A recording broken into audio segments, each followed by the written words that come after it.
Hey guys, it's Mark Coe. Just a little midday update. It's about 1:40 here on the East Coast, and I had made a video earlier where I was looking at, and I'll just show you crude oil. I was long crude oil from 69.07, and in the midst of me filming the video, we came back down to just about break even, and I was kind of playing around with stop.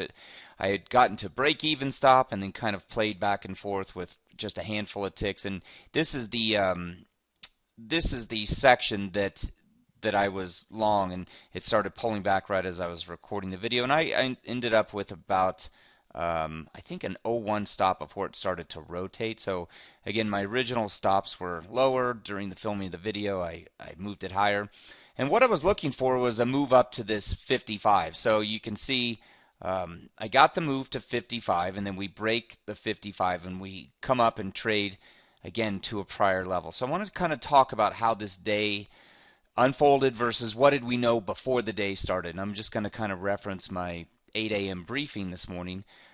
So all the subscribers in the room, this is the information that they heard. What are the levels I'm looking at? So I'm using 55 resistance and I'm using 90 resistance. That's from my US Open report, okay? So this report is produced every morning. It's generally in your inboxes by about 8 a.m. Eastern.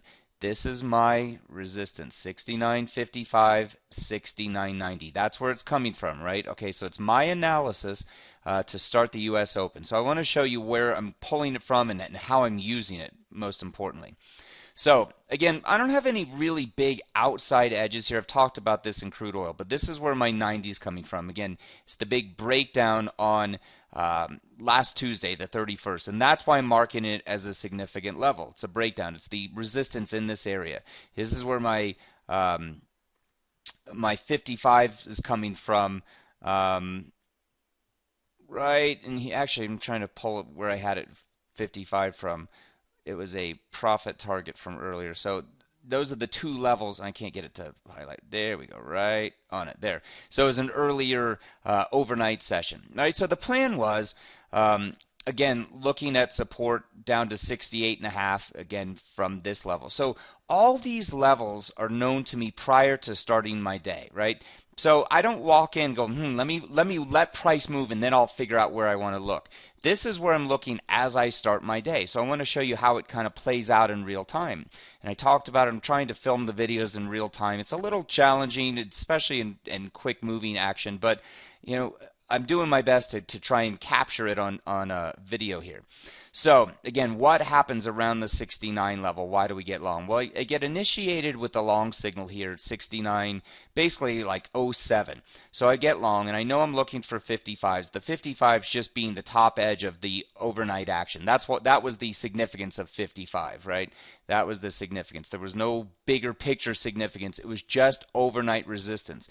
The bigger picture level is what I just brought into focus. The 31st breakdowns, and that's what the 69.90 was. So again, this is the play. Long at bottom edges, looking to take profit, short at top edges. Now, in all fairness, I missed this tap back here. It wasn't sitting at the screens, and it happened fairly quickly. Where I was able to get back short was underneath this 55, looking for rotation lower. So you'll see, it's not like I had a ridiculous day. I didn't top tick, I didn't bottom tick. It's always the goal, right? It's always lovely to be able to buy near the bottom or sell near the top. But what I'm trying to capture is the idea of if you're dealing at bottom edge, can you grab the bulk of what's there? If you're dealing near top edge, can you grab the bulk of what's there?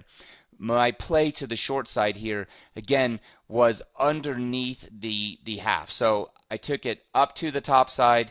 I did miss because I was not sitting there, but it was there for everybody to see. I just didn't personally take it. My day looks something like this, right? It's not out of the realm of what's going on here, but you're looking at the rotations and you're seeing what's there in crude. So, I'll take it on a Monday.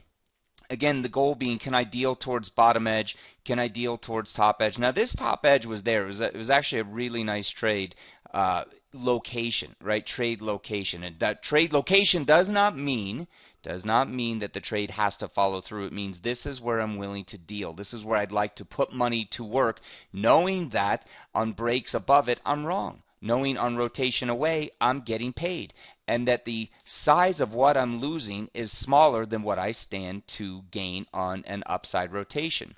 Again, the count side of it, I like to look at this as kind of my timing signal, but the count side of it goes short in the 60s, taps back into your trade location. So I hope you guys are having a good day in crude, in the markets in general. This is just what I've been able to find in the short term.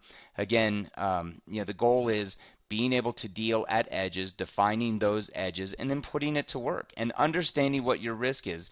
This is all about, again, understanding big picture levels, big picture risk, and that's what I want to do. And I want to be consistent. And the more I'm consistent doing that, the better my results are. The more I veer away from that, the results find the same way. They're not good if you veer away from that. So the idea is to be able to put that into practice and get good at being consistent with that approach, right? Dealing from the edges. So anyway, just a wrap up of Monday activity. Cheers. Hope you guys had a good one, and talk to you soon.